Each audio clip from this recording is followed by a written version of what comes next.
Ramalan Jayabaya, munculnya Satria Piningit, Raja Kerajaan Kediri, Prabu Jayabaya, yang memerintah pada tahun 1135 sampai 1159, dikenal dengan tulisan-tulisannya yang disebut sebagai Ramalan Jayabaya.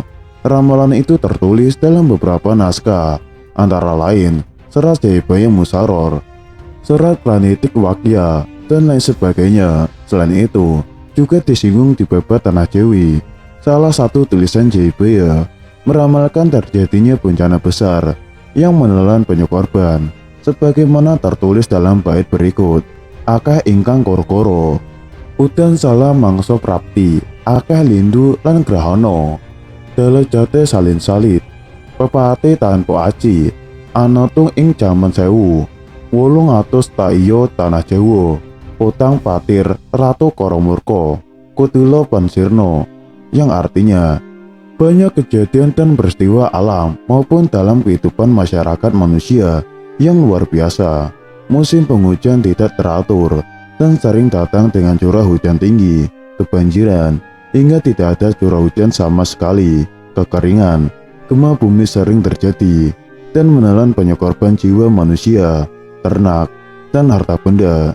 Demikianlah juga sering terjadi fenomena alam misterius, yakni terjadinya gerhana bulan dan gerhana matahari.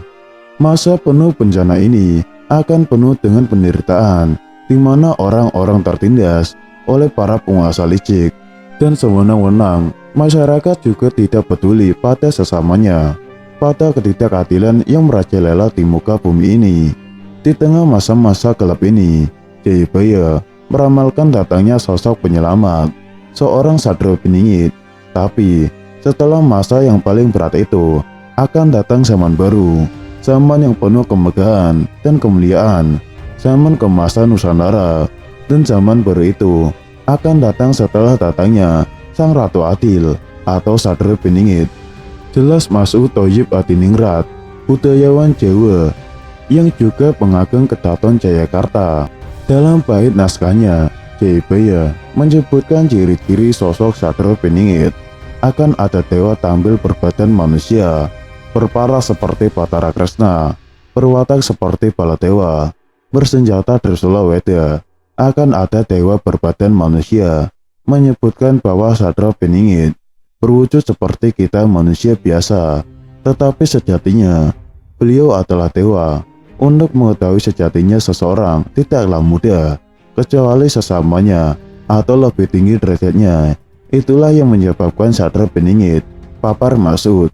Dia menjelaskan bahwa Satria Piningit memiliki paras tampan seperti seorang dewa, berwatak tegas.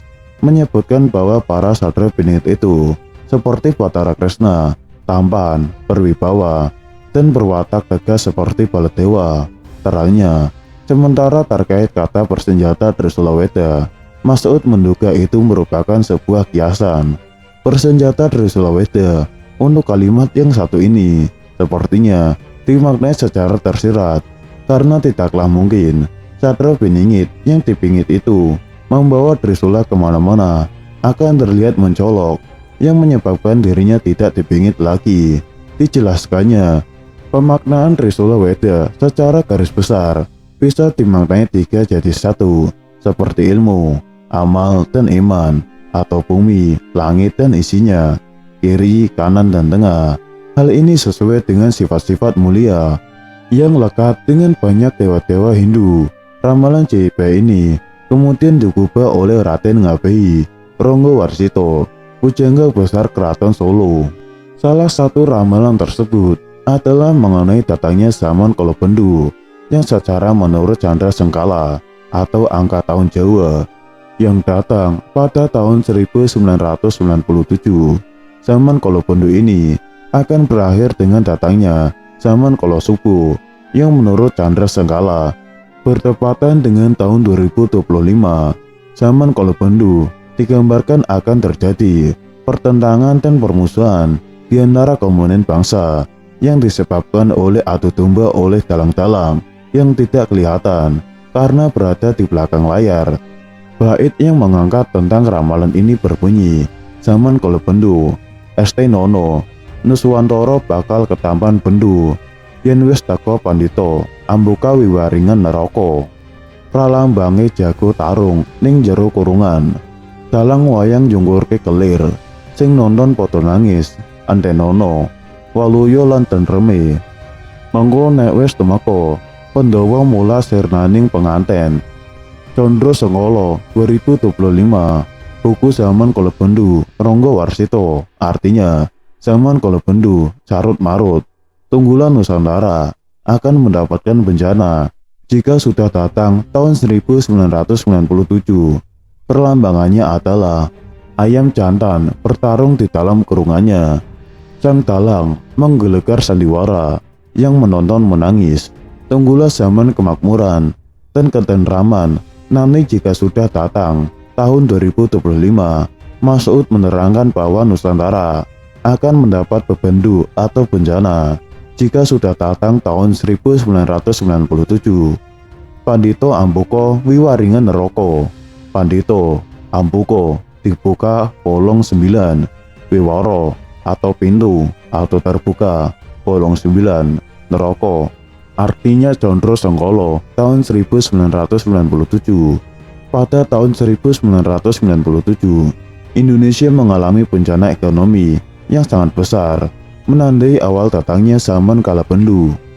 Ia memaparkan bahwa ayam jantan bertarung dalam kurungan, artinya terjadi banyak permusuhan, perselisihan, dan pertentangan antar anak bangsa. Sang dalang menggelar sandiwara, artinya segala kejadian itu ada dalang yang mengaturnya, dalang yang tidak kelihatan atau di belakang layar, yang menonton menangis, artinya rakyat yang menjadi korbannya dan sengsara. Maka tunggulah zaman kemakmuran dan ketentraman, artinya kemakmuran dan ketentraman bangsa akan datang. Maka tunggulah kedatangannya nanti jika sudah datang tahun 2005. Pandhawa mulat sirnaning panganten. Pandhawa artinya 5, mulat atau melihat. Sirno yang artinya hilang, temanten atau artinya penganten. Condro Sengkala tahun 2025, zaman kala subuh atau zaman kemakmuran dan ketentraman akan datang pada tahun 2025. Kala subuh artinya alembono, diakui dan dihormati oleh dunia. Jelasnya,